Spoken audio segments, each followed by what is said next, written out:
जंगलમાં રહજે આમ आदिवासी जंगल रखवाला रे।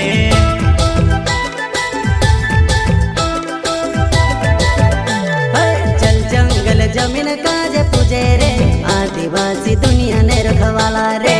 बाप देव खतरी काजे पूजे रे आदिवासी सबसे निराला रे।